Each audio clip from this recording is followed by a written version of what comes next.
흔히 집값을 잡아야 한다 이렇게 말들 하는데 그럼 집값을 떨어뜨린다는 말인가? 3년 전에 서울 집값이 20% 넘게 급락할 때도 정부가 40조 원의 특례 보금자리론을 풀어서 시장을 바쳤거든요. 그때는 집값이 너무 폭락할까 봐 무서워서 그랬는데 자, 집값을 잡아야 한다는데 우리는 그것을 진짜 원할까? 우리 국민 절반 이상이 집을 소유하고 있거든요. 정부는 그럼에도 집값을 진짜 잡기로 한 것 같아요. 공급과 특히 양도세 등 세제에서 정부가 강경 기조로 돌아섰는데 시장 반응은 정말 크게 엇갈립니다. 움직이는 예상과 경제 시작합니다.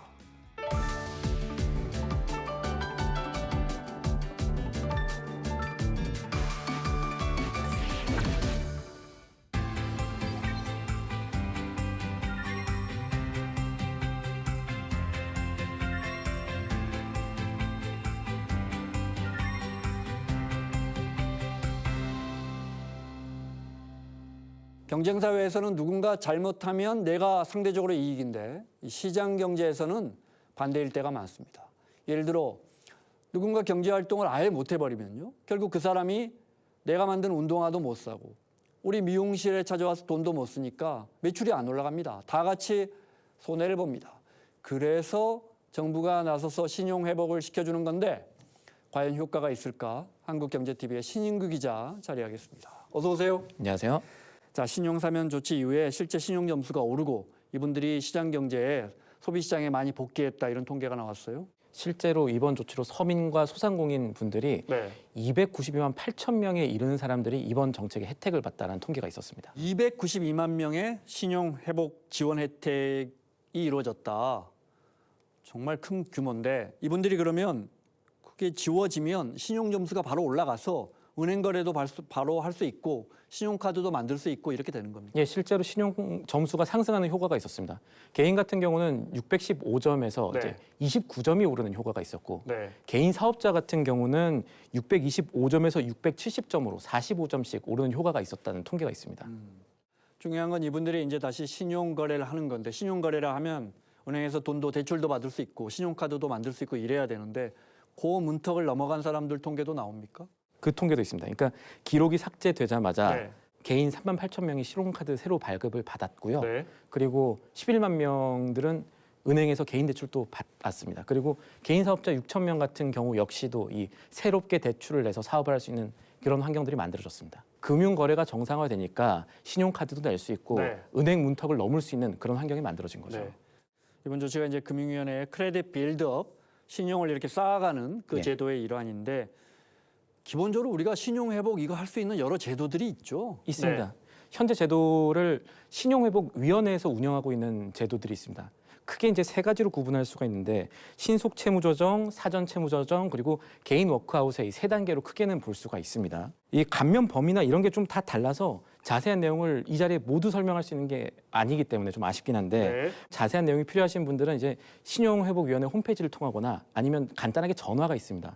이 전화번호가 1600-5500번이거든요. 정말 필요하신 분들은 이런 것들 이용하는 게 다시 일어서는데 도움이 되지 않을까 싶습니다. 1600-5500. 예. 부동산 시장 살펴보겠습니다. 정부가 서울 인근에 또 서울 한복판에 아주 좋은 지역에 6만 가구를 새로 공급한다는 공급대책 내놓자마자 이재명 대통령과 정부가 아주 강도 높게 세제 개편 메시지를 내고 있어요. 특히 양도세, 중과세, 그러니까 집이 두 채, 세 채 있는 분들이 어떤 집을 팔면서 시세 차익을 많이 남겼을 때 거기에 우리가 이제 세금을 아주 높게 물렸는데 그것을 우리가 한 4년 정도 유예해 주고 있었는데 이제 더 이상 유예하지 않겠다 이런 입장을 분명하게 밝혔어요. 5월 9일부터는 이제 중과세가 된다는 거죠. 양도세라는 거는 이제 집, 토지, 건물, 주식 같은 것들을 팔아서 얻는 차익에 붙는 세금입니다. 중과세는 여기에 일반 세율보다 더 높은 무거운 세금을 부과하겠다는 것이고요. 중과세 대상은 집이 두 채 이상 있는 다주택자를 대상으로 합니다. 예를 들어서 제가 가진 집이 세 채가 되면 좋겠습니다만 세 채인데 그리고 만약에 제가 10억 원의 아파트를 예전에 샀다고 치는데 그게 5월 9일 이후에 제가 20억 원에 팔았습니다. 그러면 10억 원의 차익이 생기잖아요. 여기에 이제 세금이 붙는 거예요. 그러면 세율이 얼마나 되느냐?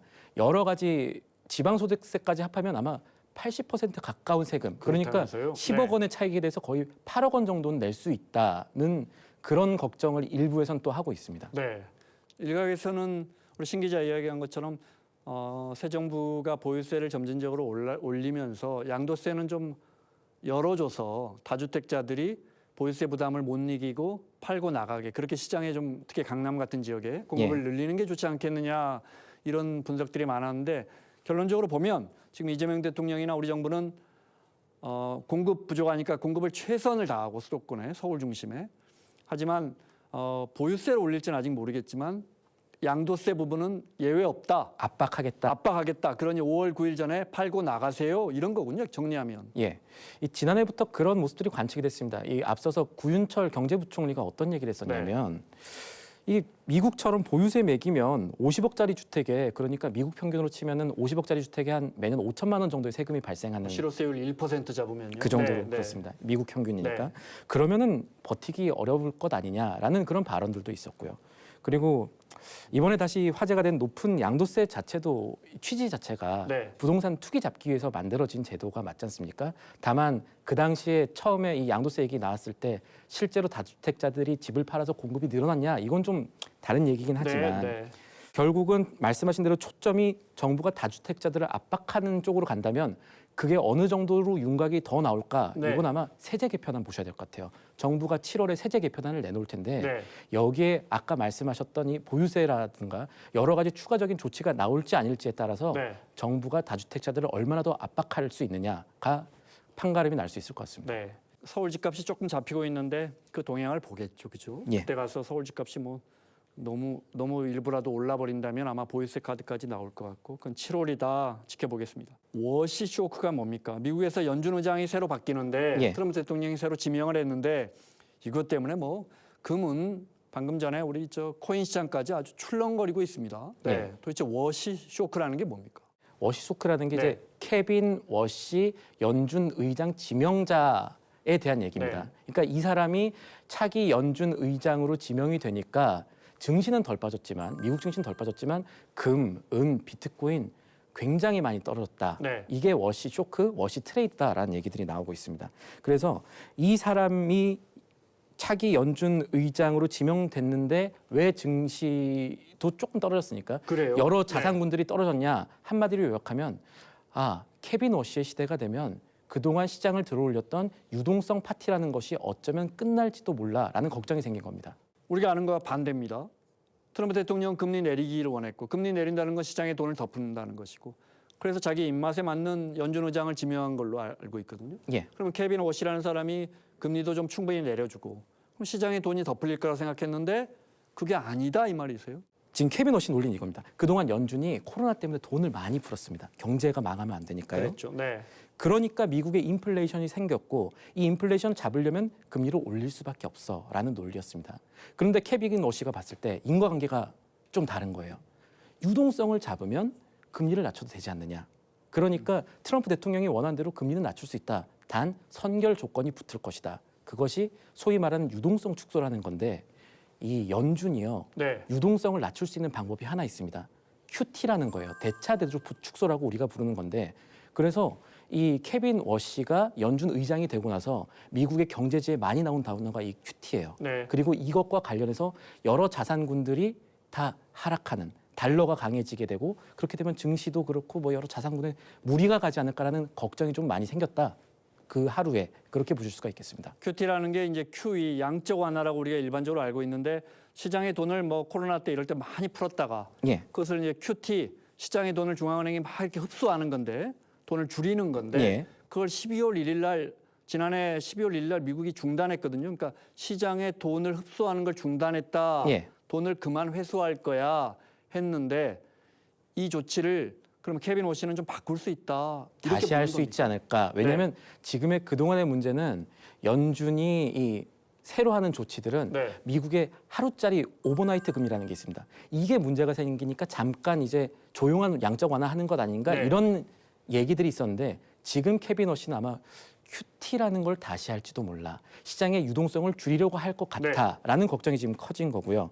그리고 시장에 충분한 돈이 없으면 AI 투자는 대규모 자금이 필요한데 이거 문제 생기는 거 아니야? 라고 하면서 미국 증시가 전체적으로 다 빠진 게 아니라 그 당일 AI 반도체 주들이 많이 빠져서 그 다음날 우리나라에도 영향을 끼쳤었거든요. 알겠습니다. 그런데 참 설명 듣고 보면 정말 불확실성이 계속 커지고 가뜩이나 미국 증시는 진짜 지난 10여 년 동안 너무나 가파르게 올랐고 우리 증시도 지난해부터 정말 뭐 유례 없이 급격하게 오르기 때문에 더 이런 시장 상황에 여러 거시적인 지표들에 더 예민해지는 게 아닌가 그런 생각 듭니다. 한국경제TV의 신인규 기자와 함께했습니다. 고맙습니다.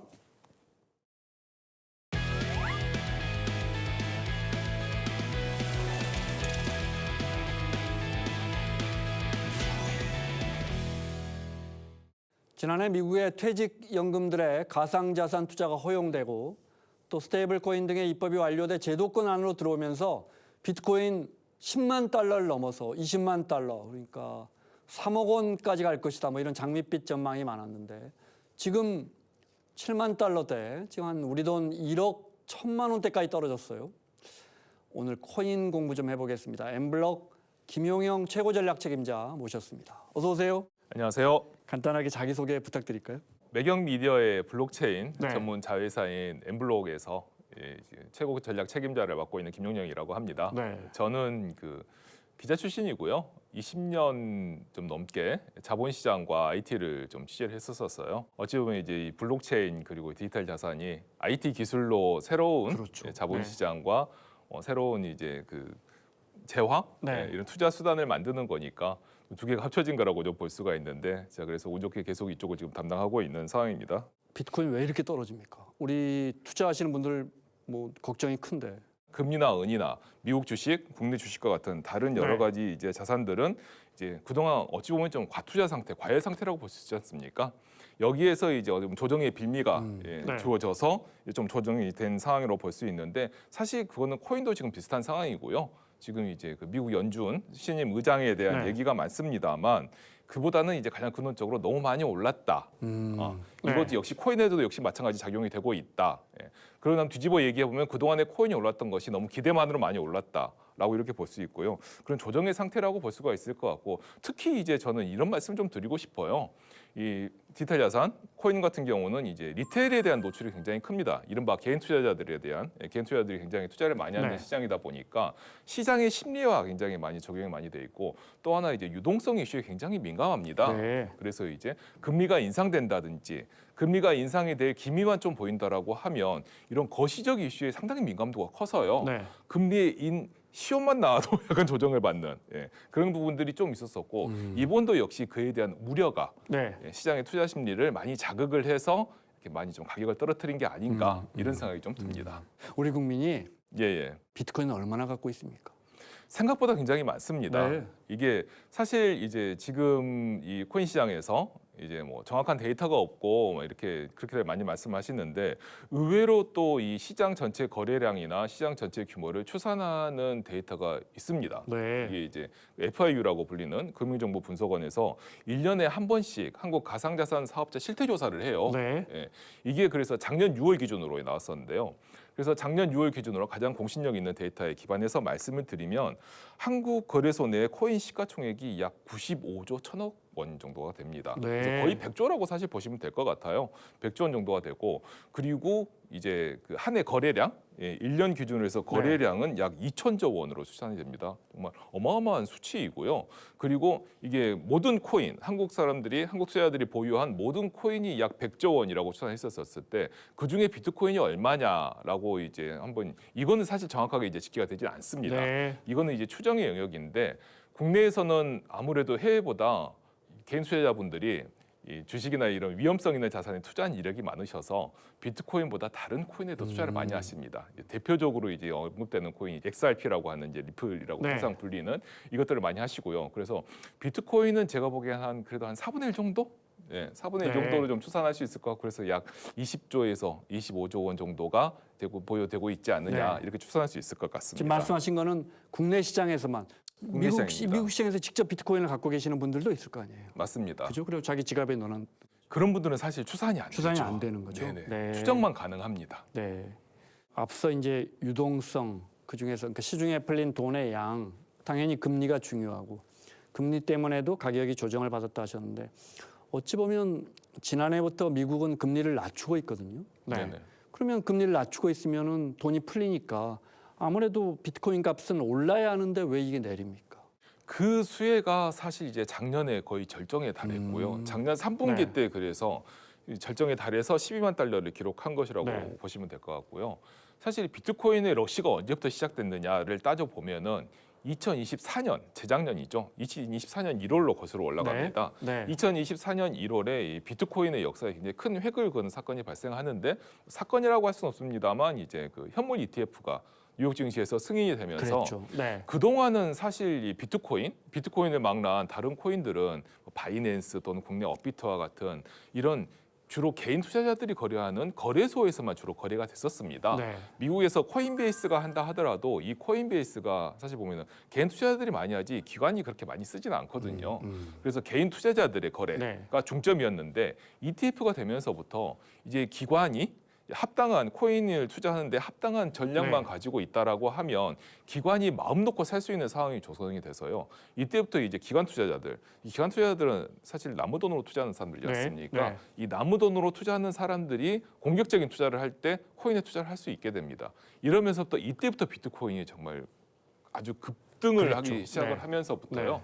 그러면서부터 쭉 한번 일차적으로 올랐고 그러면서 이제 제 기억이 정확하게는 모르겠습니다. 한 5만 달러 정도로 제게 오른 걸로 지금 기억이 네. 나는데요. 네. 금리와 제도가 제도권 안으로 들어오면서 금리도 네네. 낮아지면서 네네. 일단 한번 올랐고 크게 올랐고 네. 그러면서 여기에서 이제 뭐랄까요 그 투자 심리를 자극한 또 사건이 하나 발생하는데 그게 바로 트럼프 당선입니다. 네. 네. 트럼프 대통령이 이제 당선이 되면서 이제 2024년 이제 11월, 10월 이때쯤이지 않습니까? 그때 이제 미국 대선이 있었었고 네. 재작년이니까요. 트럼프 당시 후보가 당선이 되면서 그때 이제 비트코인이 제 기억에 급작이 올라서 9만 달러, 10만 달러 그렇게 이제 네. 한 단계 엄청 네. 크게 레벨업을 했습니다. 이 두 가지가 이제 지금까지 비트코인의 가격을 끌어온 것이고요.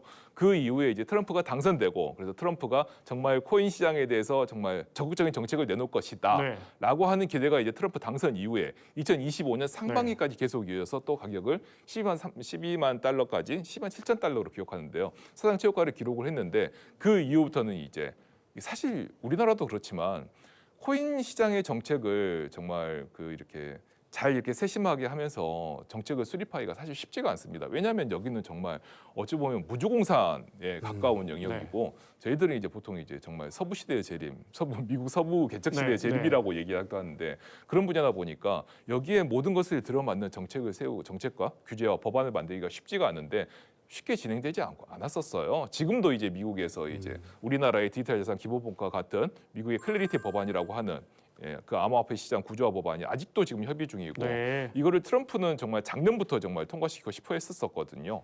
근데 이게 아직까지도 지금 진행되지 않는 걸 보면은 시간이 꽤 오래 걸립니다. 그래서 이제 기대가 한풀 꺾이고 거기에다가 이제 유동성에 이제 금리 인하가 되면서 이제 그런데 이제 유동성은 기대가 또 있지 않습니까? 당장 이제 금리가 인하된다 하더라도 앞으로 금리 인상이 될 거라는 그런 이제 예측이 돼 버리면은 이게 위축되는 게 또 시장의 심리이고 그러다 보니까 그런 여러 가지가 겹치면서 작년 3분기에 최고점을 경신한 이후에 쭉 미끄러졌다라고 해석할 수가 있겠습니다. 그래서 파월 연준 의장이 있는 동안에는 아무래도 트럼프 대통령이 강하게 금리를 내리고 돈을 더 풀으라고 했는데 우리가 알기로는 좀 버틴 것으로 알고 있고 맞습니다. 그러다 이제 파월 연준 의장의 임기가 끝나고 마침 새 연준 의장을 트럼프 대통령이 지명을 했는데 이건 또 이분이 또 과거에는 매파였다가 지금 뭐 비둘기파였다 그러고 이게 무슨 말인지 모르겠어요. 이분은 가상자산 시장에 어떤 영향을 미칩니까? 저는 그런데 일단 자본시장에서 가장 싫어하는 특히 기관 투자자가 주축인 자본시장에서 가장 싫어하는 거는 불확실성이라고 생각을 합니다. 이분이 그 이전에 파월 의장처럼 시장에 확실한 메시지를 던져줄 만큼 아직 본인의 의사가 시장이 모른다고 저는 생각을 하거든요. 그래서 지금 이제 어찌 보면은 뭐 가장 확실하게 예상되고 있는 것은 이제 트럼프 대통령이 금리 인하를 이제 주창을 하면은 그게 따를 가능성이 높다. 이 정도이지 않습니까? 트럼프 대통령이 금리 크게 내릴 거야 여러 번 이야기했거든요. 네네. 원래 그런 말 하면 안 되지만. 그런데 사실 또 그러면 안 되지 않습니까? 연준의 독립성이라고 하는 그런 부분에서 그래서 이 독립성이 훼손됐을 때 무슨 일이 생기는지에 대해서는 아주 예전에 닉슨 시절이었던가 그때 한번 일이 있었던 걸로 저는 이제 기억을 하고 있는데요. 근데 이제 그 이후에는 없었단 말입니다. 그러다 보니까 이 연준의 독립성이 훼손이 됐었을 때 시장에 무슨 일이 생길지를 다들 가늠하지 못하는 거죠. 단순히 트럼프 대통령의 금리 인하를 지시를 해서 금리 인하를 희망을 해서 연준 의장이 그걸 따랐었을 때 이걸 단지 유동성 확대로만 볼 수 있는 것인지 여기에서 저는 시장의 예상을 하지 못한다고 생각을 하고 그래서 이는 당연히 시장의 불확실성을 높일 수밖에 없습니다. 그래서 이거는 시장에 좀 안 좋은 투자 심리를 좀 끌어내리는 저는 요인이 아닌가 생각이 되고 그리고 여기에 하나 더 이제 말씀하신 이제 가상자산, 디지털 자산 쪽에서만 본다라고 하면 케빈 오시 이제 그 의장 후보가 예전에 그런 말을 했었어요. 비트코인은 새로운 금이다라고 하면서 이제 크립토 이쪽에 좀 친화적인 그런 얘기를 했었었거든요. 이건 어찌 보면 이제 트럼프 행정부의 기조와 일면 유사한 부분이 있습니다. 보면은.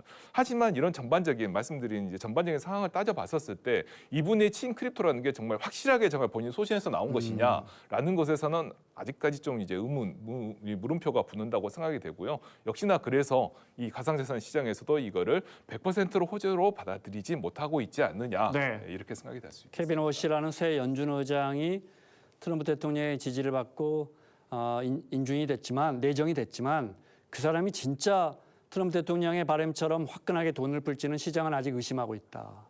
그래서 코인 투자자들 역시도 이런 어떤 불확실성 때문에 여전히 투자의 방향을 잡지 못하고 있다. 이렇게 정리하면 될까요? 예, 그런 것 같습니다. 네. 스테이블 코인은 뭡니까? 이게 뭐 빠른 속도로 시장을 넓히고 있는데 게다가 우리도 빨리 만들지 않으면 이거 자칫하면 시장을 뺏길 겁니다라는 건 무슨 뜻입니까? 이게 사실 이 비트코인이 이제 다른 화폐하고 비교했었을 때 갖는 문제들이 상당히 많습니다. 그 중에 하나가 가장 대표적인 게 말씀해주신 변동성이 굉장히 크다는 거고요. 오늘 자기가 1비트코인을 받아서 내일 1비트코인을 줘야 되는데 하루 동안에 비트코인의 가치가 막 50%, 30% 변하면 이게 굉장히 큰 문제 아니겠습니까? 그래서 이른바 이 암호화폐 그리고 탈중앙화를 이렇게 외치시는 분들도 여기에 대한 문제가 있음을 이런 문제를 해결하지 않으면은 이게 널리 쓰일 수 없겠다라는 걸 다 인지하고 있으셨어요. 그래서 인지하고 있어서 그래서 이제 스테이블 코인이라고 하는 그래서 좀 어쩔 수 없지만 인위적으로 또는 기술적으로 또는 이제 뭐 알고리즘적으로 이렇게 가치를 딱 그 이른바 1달러에 한번 딱 고정시킨 코인을 한번 만들어 보자. 라고 해서 이제 등장한 게 스테이블 코인이고요. 근데 그렇게 딱 고정시켜 놨더니 이게 그 고정시키는 주체가 존재한다는 것 자체부터가 사실 좀 이 비트코인과 이 탈중앙화라는 이런 관점에서 왔었을 때 좀 문제가 있는 거거든요. 누군가는 딱 이거 확실하게 확인시켜주는 주체가 있어야 되는 거니까요. 이 확실하게 아무래도 고정된 공신력 있거나 정부가 뒤에 있어야 한다 이 말씀이신 맞습니다. 거죠? 예, 그런 있어야 되니까요. 그러면은 사실 이제 커뮤니티로 하는 이게 말이 안 되는 거죠. 보면은요. 하지만 그럼에도 불구하고 그래 고정을 시켰더니 이게 쓸 때 굉장히 효율적이더라. 다들 생각을 했었었고요. 근데 이게 어찌되었건 암호화폐에서 시작한 거다 보니까 주로 암호화폐를 거래하는 데 많이 쓰였었습니다. 그래서 이제 바이낸스라든지 이런 해외에 이렇게 여러 다국적으로 활동하는 거래소에서 이 스테이블코인이 많이 썼었는데요. 그런데 이제 점점 시간이 지나고 보다 보니까 암호화폐라는 블록체인에 점점 익숙해지다 보니까 이 블록체인 네트워크를 통해서 코인을 전송하는 게 어떤 장점이 있냐 봤더니 마치 옛날에 인터넷과 유사한 겁니다. 그래서 국가별로 넘어갔었을 때 이 코인을 전송하고 옛날에 인터넷이 국가별로 이 정보를 전송하는데 굉장히 용이했지 않습니까? 국가별로 코인 또는 자산 이런 거를 전송할 때 너무나도 용이한 겁니다. 너무나도 비용도 적게 들고요. 지금은 아까 말씀하신 것처럼 이제 스위프트라고 하는 이제 은행 간 전송이 있는데 생각보다 굉장히 오래 걸리고 이게 그리고 분명히 스위프트를 통하면은 이제 돈을 주고 받았을 때 서로 상대방이나 신원에 대해서 확실하게 이제 보장이 되고 모든 게 이제 만약 무슨 사고가 발생했을 때도 책임 주체를 명확하게 가리고 이거 보상을 받을 수 있습니다만 그게 한 2, 3일 걸리고 수수료가 생각보다 굉장히 높습니다. 그런데 코인은 나중에 이게 그러니까 이게 그 보상을 받을 수 있을지는 모르겠습니다만 블록체인 네트워크를 통해서 이를테면 한국에서 미국으로 돈을 보냈더니 어디서 사고가 생긴지는 추적이 가능한 겁니다. 보상을 받고 있는 거는 나중에 그건 차차의 문제더라도 그러다 보니까 스테이블 코인을 통해서 이렇게 송출하면 이런 장점이 생기구나라고 생각을 하다 보니까 이거를 기존의 스테이블 코인 망을 써왔던 전통 금융사들이 이제 그럼 우리가 블록체인 네트워크를 우리가 만들어 써도 되겠네 이렇게 해서 적극적으로 도입하는 것들이 생기고요. 그러다 보니까 기존 암호화폐 거래에서만 스테이블 코인이 이제 교환수단으로 쓰였었는데 이게 점점 넓은 다양하게 좀 퍼져나갈 가능성이 좀 높아지고 있고요. 특히 이게 이 블록체인 네트워크를 통해서 이렇게 거래를 하다 보면 소액 거래가 가능해집니다. 기존에는 소액 거래가 수수료 때문에 한국에서 미국으로 100원을 스위프트를 통해서 100원을 전송한다라고 하면 네. 수수료 때문에 보낼 수가 없거든요. 하지만 이 블록체인 네트워크를 통해서 스테이블 코인 하에서 하다 보니까 한국에서 미국, 미국에서 한국으로 100원 거래가 가능해지게 되는 겁니다. 그래서 이런 소액 결제가 가능해진 게 굉장히 장점이다 보니까 다들 스테이블 코인에 관심을 갖게 되는 거고요.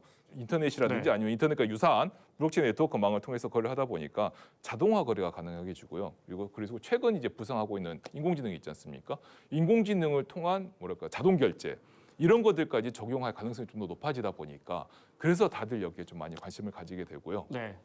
무역 상거래를 하시는 분들이 앞서 말씀하신 것처럼 비트코인 같은 것은 변동성이 커서 오늘 내가 뭐 한 2천만 달러 정도 하려고 비트코인 대신 거래하려고 했더니 그 다음 날 봤더니 뭐 10%가 올라버리거나 내리거나 이래서 무서워서 못 했는데 스테이블 코인을 이용해서 지금도 선진국들은 엄청난 무역 거래를 하고 있습니까? 지금은 아직은 하고 있지 못합니다. 네. 왜냐하면은 스위프트망이 사실 은행 간의 거래라는 게 그 은행 간의 거래가 이제 신뢰를 가지려고 하면은 은행이 신뢰를 보장해 줘야 되지만 또 거기에 많은 사람들이 모여서 이걸 쓰면서 쌓여진 이제 구축되는 신뢰라는 게 또 존재하지 않습니까? 예, 그런 부분이 필요해서 은행이 그쪽을 많이 써야 되는데 아직 블록체인 네트워크에서는 그 정도의 신뢰를 쌓을 만큼 거래가 지금 현재 이루어지지 않았고요. 실제 무역이나 네. 이런 데에서 쓰이지 않았기 때문에 쓰이지 않는데 근데 실제 사례는 존재합니다. 이 JP 모건이라고 하는 또 금융회사가 있지 네, 않습니까? 네. JP 모건은 내부에다가 자기들이 자체적으로 블록체인 네트워크를 구축을 했어요. 그래서 JPM 코인이라고 하는 코인을 자체적으로 발생을 해서 이게 스테이블 코인 역할을 하는 거거든요. 이래서 결제를 국가 크로스보더 결제를 네. 하는 데 있어서 JPM 코인을 통해서 한번 하는 걸 테스트를 하고 있고요. 그리고 여기에 이제 국내 그 포스코 인터내셔널 이라고 하는 이제 포스코의 그 회사가 여기에서 같이 테스트를 좀 하고 네. 있고요. 그래서 이런 사례들이 좀 있기 때문에 이게 지금 아예 무슨 개념 뭐 이렇게 그냥 아이디어 차원이다 이렇게 보기는 조금 어려울 것 같고요. 실제 가능성이 있다고 싶겠습니다. 아직도 그러니까 본격적으로 시장에 받아들여지지 않았는데 우리는 왜 그러면 스테이블 코인 미국에서 만들어진 유명한 스테이블 코인이 2개 있지 않습니까? 우리 그냥 쓰면 되지 왜 우리 걸 따로 만들어야 합니까? 저는 이게 우리나라 경제의 특수성도 한몫을 한다고 생각을 합니다. 우리나라는 이제 수출 주도 국가지 않습니까? 내부에서의 자원을 가지고 하는 내수 시장보다 아무래도 수출 시장의 규모가 상당히 큰 이르고 무역이 많은 국가다 보니까 한국에서 그러니까 이렇게 수출을 하거나 수입을 하거나 이럴 때 스테이블 코인을 활용하면은 얻을 수 있는 그 이득이 좀 더 많다고 저는 생각을 합니다. 이제 중소 중견 기업들이 있지 않습니까? 중소 중견 기업들이 이제 무역에서 그리고 특히 이제 환율이나 이런 것들이 굉장히 금융 시스템 잘 돼 있고 안정되어 있는 미국이나 일본도 좀 그렇습니다. 미국과 같은 곳과 거래를 할 때는 큰 문제가 없습니다만 동남아라든지 이런 곳과 할 때는 환율 그 맞추기도 쉽지가 않고요. 환율의 변화에도 대응할 만한 그런 금융 시스템이 존재하지 않습니다. 이런 부분 때문에 특히나 한국에서 스테이블 코인에 관심이 더 큰 게 아닌가 생각이 되기도 합니다. 알겠습니다. 오늘 코인 시장 공부해봤는데 특히 비트코인 같은 이런 가상자산에 투자하는 우리 투자자들은 어떤 흐름을 좀 보면서 어떤 지표를 보면서 이게 코인을 살 때다 팔 때다 이런 걸 좀 판단해야 할까요? 이 블록체인 네트워크라고 하는 게 이제 사실 저는 아까 말씀드렸던 인터넷과 상당히 유사하다고 저는 생각을 하는데요. 이 블록체인 네트워크라고 하는 게 국경을 넘나들고 글로벌로 하다 보니까 사실 이제 그 정말 우리에게 일상적으로 와닿지 않는 이런 거시경제 지표 이런 거에 상당히 민감합니다. 비트코인이라든지 이런 여러 이제 디지털 자산에 투자하시는 분들은 거시경제 지표를 저는 챙겨보시는 것이 참 도움이 된다고 생각이 되고요. 그리고 두 번째로는 이 시장이 그 투자 심리에 굉장히 많이 의존을 합니다. 그러다 보니까 유동성 측면에서 최근 이제 유동성 측면에서 나오고 있는 게 일본의 캐리 트레이드가 지금 이제 회수될 수 있다라는 이런 얘기들이 좀 나오고 있는데 이런 부분도 한번 살펴보실 필요가 있고요. 일본이 자꾸 금리를 올리니까 전 세계에 퍼져 있던 엔화들이 다시 이자를 더 준다는 일본으로 들어올 수 있다. 투자금을 회수할 수 있다 이 말씀이신데. 네, 맞습니다. 아까 말씀드렸던 2024년 1월에 ETF가 비트코인 현물 ETF가 승인이 되면서 이 시장에 의외로 기관 투자자들의 자금이 꽤 많이 들어와 있습니다. 그래서 이제 기관 투자자들의 행보가 이 코인 시장에 이제 상당히 큰 영향을 주고 있는데요. 이 코인 시장에 큰 영향을 주는 기관 투자자들의 행보는 그 ETF 유출입 동향을 통해서 확인할 수가 있습니다. 그게 이제는 하루 단위로 이게 정산이 돼서 나옵니다. 그래서 이걸 보시면서 지금 기관 투자자들이 이제 좀 긍정적으로 봐서 매수를 많이 하고 있구나. 또는 또 매도를 많이 하고 있구나, 네. 또는 아예 시장을 떠나려고 하고 있구나, 이런 걸 좀 짐작할 수가, 추정을 할 수가 있거든요. 그래서 이 부분도 한번 확인하시면서 네. 시장 상황을 파악해 보시는 게 도움이 될 것 같습니다. 알겠습니다. 불과 한 4, 5년 전에 1만 달러였던 비트코인 10배가 올라서 10만 달러 넘어섰다가 지금 뭐 7만 달러도 조금 윗대로인데, 참 가상 자산 시장 예측하는 거 공부를 하면 할수록 어찌 보면 더 어려운 것 같아요. 엠블록의 김용영 최고 전략 책임자와 함께했습니다. 오늘 말씀 고맙습니다. 감사합니다. 주식하다가 이런 말 많이 들어보셨죠? 이 종목 PBR이 1도 안 되네. 대체 PBR이 뭐길래 사람들이 싸다, 비싸다 난리일까요? PBR은 주가 순자산 비율입니다. 중고차로 쉽게 이해시켜 드릴게요. 내가 산 차를 당장 분해해서 부품으로 팔았더니 2천만 원이 남았습니다. 그런데 중고차 시장에서도 이 차값이 딱 2천만 원에 팔린다면 이때 PBR은 1입니다. 가진 자산만큼 몸값을 인정받는 경우죠. 또 다른 예로 부품값은 2천만 원이 그대로인데 차값이 1,000만 원이라면요. 이때 PBR은 0.5입니다. 차를 사서 부품만 팔아도 1,000만 원이 이득이니 차값이 저평가를 받고 있는 거죠. 하지만 이때 의심해봐야 합니다. 엔진이 고장났나? 아니면 아무도 찾지 않는 단종 모델인가? 이게 바로 PBR이 낮다고 무조건 좋은 게 아닌 이유입니다. 결국 PBR은 자산인 부품값과 주가인 매물가를 비교하는 돋보기입니다. PBR은 바닥을 가늠하는 힌트일 뿐 투자의 정답은 아니라는 점 꼭 기억하세요.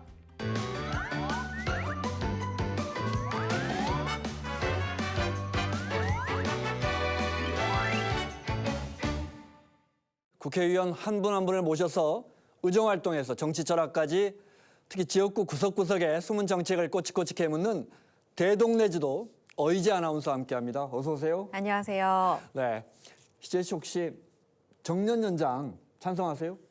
이게 너무 어렵던데요. 사실 저희 작은 아버지 생각하면 네. 연장해 드려야 될 것 같고 네. 저나 저 후배를 생각하면 일자리 뺏기는 거 아니야 라는 걱정도 사실 돼요. 네, 일자리를 우리가 만들어야 되는데.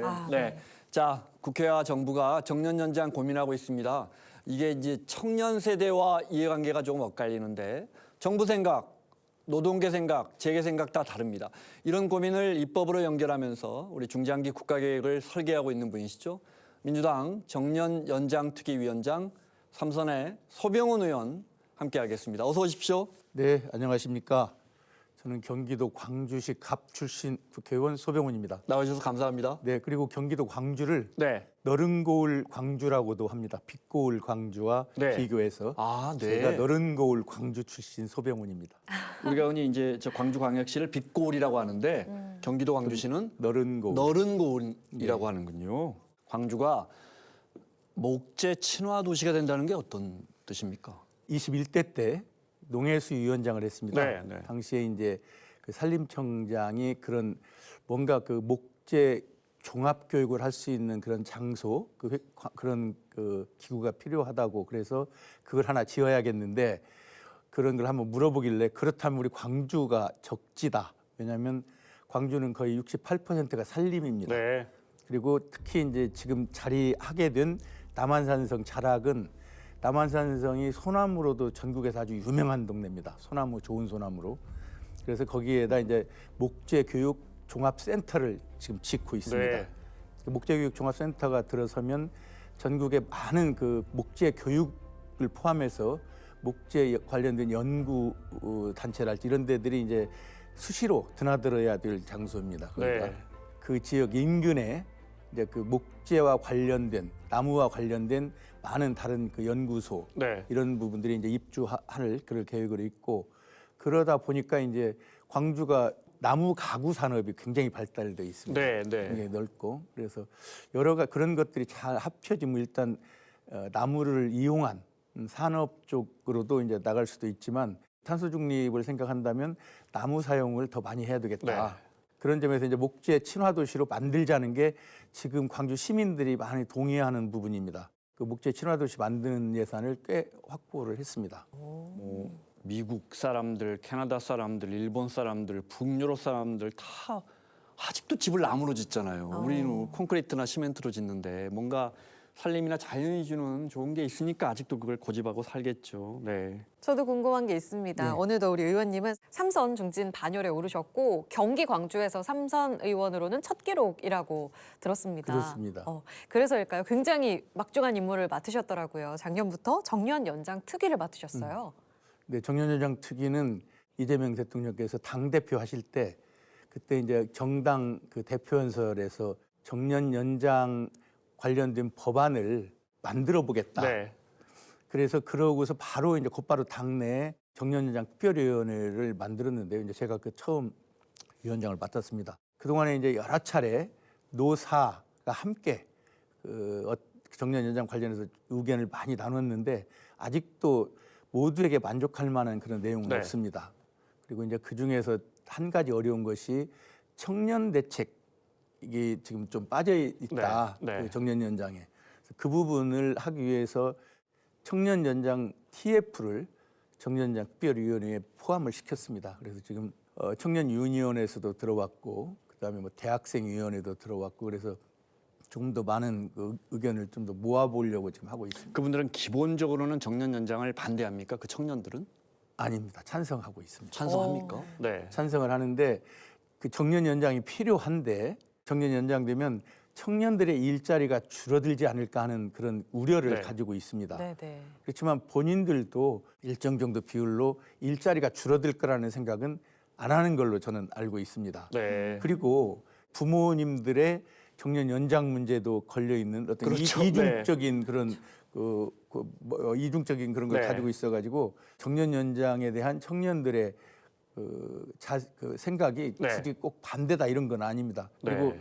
일부에서 정년 연장 관련한 그 여론조사를 하는 걸 보면 청년들도 70% 이상이 네. 찬성하는 걸로. 그래서 저는 이제 이 부분이 청년 문제하고 정년 연장과 연결시키는 게 아니고 청년들의 사회 진입 문제를 뭔가 그 정부에서 마련해 준다면 네. 정년 연장도 청년들의 큰 저항 없이 할 수도 있지 않겠나 이런 제 개인적인 네. 생각은 가지고 있습니다. 우리 기업들이 이미 정년이 다 된 직원분들을 다시 고용해서 그래서 60대 이상 근로자 수가 사실은 통계적으로는 계속 늘고 있거든요. 그러니까 현장에서는 이미 제도 개선 전에 계속 고용이 이루어지고 있지 않나 이런 생각도 듭니다. 계속 고용 때문에 늘어나는 것보다는 네. 우리나라가 실제로 OECD 중에서 65세 이상 고용률이 가장 높은 나라입니다. 네. 그게 좋은 의미가 아니고 65세 넘어서까지 일을 해야만 먹고 살 수 있다. 그런 점에서 65세 이상이 늘어나는데 65세 이상의 그 직업들은 안정적이지 못합니다. 네. 그리고 시간의 제약을 받거나 네. 아니면 뭐 근무 기간의 제약을 받거나 이런 식이어서 고용의 변화다 이렇게 생각하기는 네. 어렵고요. 그분들을 위해서라도 조금 더 연장을 해주면 네. 그분들이 그 노후의 자금을 좀 더 마련할 수 있고 그렇다면 지금처럼 약간 험한 일을 하지 않아도 된다. 네. 지금 OECD에서 그 우리나라 그 노인의 빈곤율이 1등인 것 아마 많은 분들이 아실 겁니다. 네. 네. 그 우리나라 노인들의 삶이 그 정도로 어려운데 정년 연장이 그런 부분까지도 조금 더 보듬을 수 있다. 네. 그리고 지난해 이제 8개월 가량 논의를 계속 해왔는데요. 뭐 말씀드린 그 청년 문제라든지 이런 부분 때문에 좀 더 고려해야 될 사항이 생겼다. 그래서 지금 6개월 정도 더 연장을 하고 더 많이 참여시켰습니다. 그 국회에서도 더 많이 참여했고 다른 분야도 네. 이제는 정부에서도 참여했습니다. 고용노동부 차관이 그 멤버로 들어왔는데요. 그래서 이제 6개월 정도 더 논의한 다음에 안을 찾아보자. 네. 지금 그렇게까지 얘기를 했습니다. 이 청년들이 그 연금 관련해서도 내가 받을 게 있을까? 이거 의구심 굉장히 크잖아요. 그렇죠. 그런 측면에서 지금 어르신들을 위해서 복지 인프라를 늘리는 그 비용 자체가 결국은 이제 미래 세대의 부담으로 돌아오지 않을까 이런 의심들이 굉장히 큰데 이건 정말 세대 간 갈등일 수 있을 것 같아요. 의원님 이건 어떻게 풀어가야 돼요? 사실은 이런 기사마다 댓글을 보면 청년들이 우리는 못 받을 거다 먼 훗날 이런 이야기가 나옵니다. 그러니까 이제 그건 이제 본질적으로 좀 접근할 필요가 있는데요. 네. 그 모든 우리 사회 정책들이 인구 구조가 피라미드 형식일 그런 걸 생각하고 만든 구조거든요. 근데 네. 지금은 이제 어떤 항아리처럼 돼 있지만 앞으로 2050년 되면 역피라미드가 됩니다. 그래서 연금 문제도 거기에서 발생할 수 있는 건데요. 내는 사람은 적고 받는 사람이 많은데. 네. 그래서 지금부터라도 빨리 그 연금 개혁이 필요하다. 그러니까 그 연금 개혁은 어느 정권에서도 이렇게 적극적으로 하려고 하지 않았던 게 그 하면 이제 국민들한테 그 해당 국민들한테는 매우 그 큰 저항에 부딪힐 수 있거든요. 네. 그럼에도 불구하고 지금의 청년들을 위해서라도 연금 개혁은 좀 빨리 이루어져야 되겠다. 네. 그리고 실제로 여야가 합의하고 있는 부분은 좀 더 내고 조금 덜 받더라도 안정적으로 가자 이런 거거든요. 그래서 그런 그 연금 개혁을 통해서라도 이제 청년들이 아마 이렇게 가면 우리가 그 우리 연금 못 받는 일은 없겠다 네. 생각할 수도 있고, 그리고 사실 연금은 다른 나라들 이미 유럽 같은 나라도 연금 이미 고갈된 나라들이 있습니다. 다 정부에서 냅니다. 네. 네. 정부에서 그 연금은 정부에서 줄 것이기 때문에 사실은 나는 못 받는다라는 생각은 안 하셔도 좋습니다. 네. 우리는 뭐 1,400조 원 이상 국간에 이제 국민연금 기금이 쌓여 있는데 유럽 상당수 나라들은 이미 다 써서 네. 보험료 받아서 바로 이리 네. 지급하거나 재정으로 주고 있잖아요. 그렇죠. 네. 건강보험도 우리가 잘 끌어가고 있는데 전 세계에서 제일 좋다는 건강보험 이제 걷는 것보다 쓰는 돈이 더 많아지고 있거든요. 이제 적자가 다가옵니다. 이 문제는 어떻게 할까요? 그것도 지금 언론을 통해서 많이 나온 얘기인데 네. 지금 60세 이상이 건보 급여를 쓰는 게 거의 한 45% 정도 되는 걸로 알고 있습니다. 네. 금액으로는 50조가 넘는 걸로 지금 알고 있는데 그건 뭐냐면 모든 건 그냥 병원에 가야 되고 아프면 네. 병원에 가야 되고 또 약으로 치료해야 되고 이런 생각을 하기 때문인데 그 부분도 이제 구조적으로 좀 바꿔야 되겠다. 예를 들면 그 노인들한테 많이 들어가는 그 급여를 좀 네. 줄일 생각을 해보자. 덜 주고 줄이는 게 아니고 그분들의 건강을 나라에서 챙기거나 지역 사회에서 챙겨가지고 그 급여를 덜 받게 병원을 덜 가게 하자. 그런 일들을 지금 저도 이제 복지부에 정부에 계속 요구를 하고 있는데요. 이제 우리나라에 한 6만 8천여 개 정도의 경로당이 있습니다. 네. 그 경로당에 아주 작은 변화라도 줬으면 좋겠다. 일주일에 4번 정도 그 식사를 드렸는데 네, 네. 올해부터 5번 드립니다. 오, 그래서 네. 식사를 오실 때마다 그 방이라도 10바퀴 돌게 하자, 걷게. 네. 네. 그리고 거기서 그냥 그 우리가 옛날에 얘기하는 보건체조라도 몇 번 하면 그것이 엄청난 변화를 가져올 것이다. 네. 그 건강보험 급여 지출하는 거다고. 그것은 실제로 유럽의 좀 선진국에서 그걸 실제로 그런 경험을 다 가지고 있습니다. 정부에서도 거기에는 굉장히 긍정적으로 생각을 네. 해서 장관도 모처럼 국감 때도 그런 건 잘 검토해 보겠다고 얘기도 했습니다. 저희가- 그런 식으로 줄이지 않으면 건강보험료 더 내라고 할 수는 없는 거 아닙니까? 네, 저희가 사실 보장성 계속 강화하고 있지만 말씀하신 것처럼 여기저기서 낭비 요소가 있거든요. 그걸 줄여가자 이 말씀이시고. 그리고 의사들도 좀 그 노인 전문 의들을 좀 이렇게 육성을 해보자. 노인 전문의는 이렇게 뭐 힘든 수술하거나 그런 건 아니니까 관리해 주는 거니까 저는 은퇴 즈음한 그 의사들도 은퇴 바로 하지 말고 네. 그분들도 한 동네에 모이거나 지역에 모여서 그런 노인 전문의 역할을 네. 좀 해줬으면 좋겠다. 네. 그것도 정부에서 저는 검토했으면 좋겠다는 얘기를 계속하고 있습니다. 네. 방금 여쭤보고 싶었던 말씀 해주신 것 같아요. 노인의학 전문 인력도 같은 궤를 같이 하고 있고 더불어 그 재정 문제를 여쭤보셨는데 이 측면에서는 사회복지 교부세 신설도 이 맥락이 같지 않나 싶거든요. 재정 측면에서 아마도 주신 말씀 같은데 이 취지에 대해서 조금 더 들어볼 수 있을까요?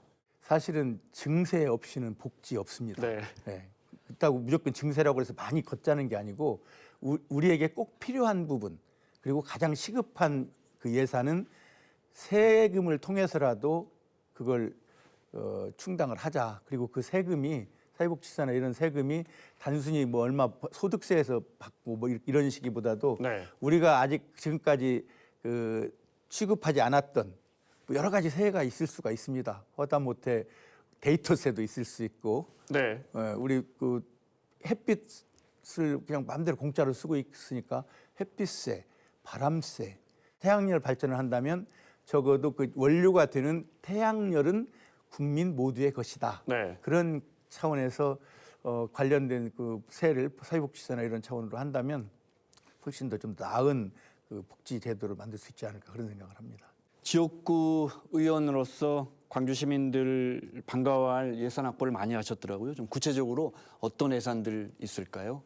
시민들의 가장 큰 어떤 민원이 교통하고 교육 문제. 그렇죠. 수도권은 대부분 그렇죠. 네. 그래서 이번에도 저희는 이제 이미 공사를 시작했지만 수광선이라고 그 수서 광주 간 고속철도 그것의 예산이 이번에 985억 정도가 이제 그대로 확정이 됐는데요. 그걸 가지고 공사를 하면서 그 외곽교통을 좀 편리하게 해주는 것. 그건 꼭 우리 뜻만 아니고 경기도에서 그 광역철도는 이제 경기도에서도 관여를 하기 때문에 저희 의원실에 이 예산은 꼭 지켜달라 했던 예산이고요.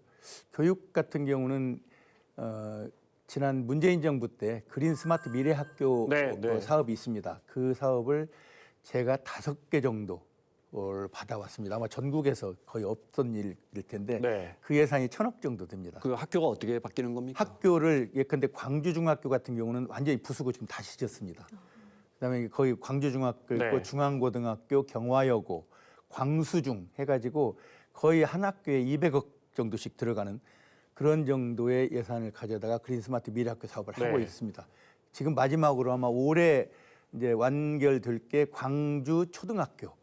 거기도 워낙 좀 좁았고 불편했던 학교를 현대식으로 바꾸는 겁니다. 그래서 교통 문제, 교육 문제 그런 것을 이제 해결하기 위해서 노력을 했고, 그 다음에 이제 그 정부 예산이 아닌 이제 특별교부세랄지 특별조정교부금이라는 게 있습니다. 특별교부세는 그 행안부에서 주고 특별조정교부금은 도에서 주는 건데, 그건 이제 당장 시민들의 불편을 좀 덜어보자 해가지고 광주가 오래된 도시다 보니까 일단 도로 사정이 아주 안 좋습니다.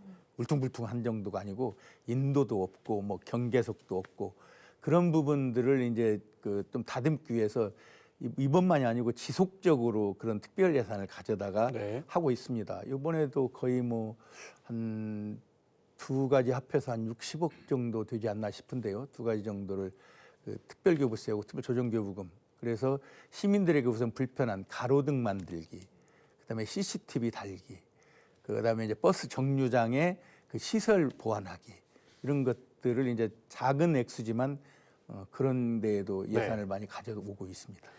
알겠습니다. 자, 삼선의 마지막 질문. 삼선의 소병훈이 생각하는 정치란 앞으로 어떤 정치 펼쳐 주실지 말씀 듣고 마무리하겠습니다.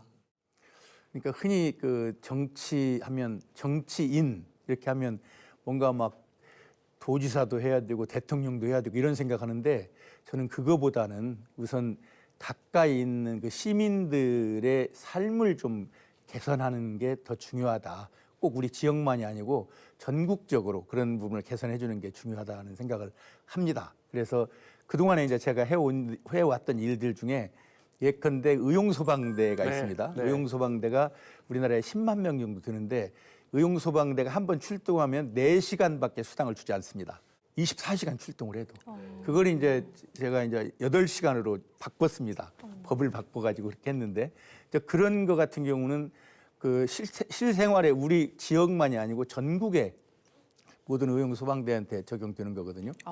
적어도 국회의원이라면, 정치인이라면 꼭 내 동네 일만, 아니면 내 어떤 미래에 뭘 하겠다는 것만이 아니고 우리 모두에게 필요한 일을 하자. 그래서 예를 들면 이제 저는 이 일을 하면서 역지사지라는 말을 많이 하는데요.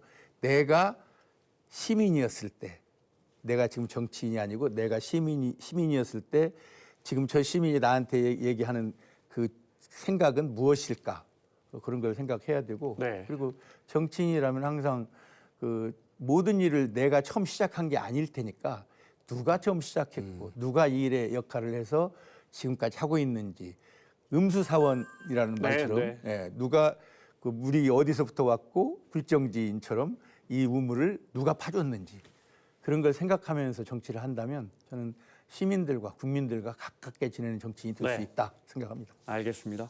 우물을 파는 그런 정치 저희가 기대하겠습니다. 일본은 정말 아주 오래전에 정년연장에 합의했는데 얼마나 이게 차근차근 점진적으로 제도를 시행했는지 이제 지난해서야 제도가 완전히 자리를 잡았다고 하니까요. 우리도 하나씩 한 걸음씩 서로 양보해서 정말 평생 현역 사회 첫 단추를 좀 채워야겠습니다. 민주당 정년 연장 특위 서병훈 위원장과 함께했습니다. 오늘 말씀 고맙습니다. 네, 고맙습니다. 고맙습니다. 정년 연장 이야기 나누는데 사실 정년 연장이라는 게 대기업이나 공기업 등 좋은 일자리 가진 분들이 제일 큰 수혜를 볼 겁니다. 그런데 이분들은 사실 경직된 우리 고용구조에서 이미 많은 혜택을 본 분들이거든요. 정년 연장 논의하면서 정규직 중심, 연공서열 중심 고용을 어떻게 고쳐나갈지 이것도 고민해야겠습니다. 그게 진짜 우리 청년들을 위한 개혁 아닌가. 움직이는 예산과 경제, 저희는 다음 시간에 돌아오겠습니다.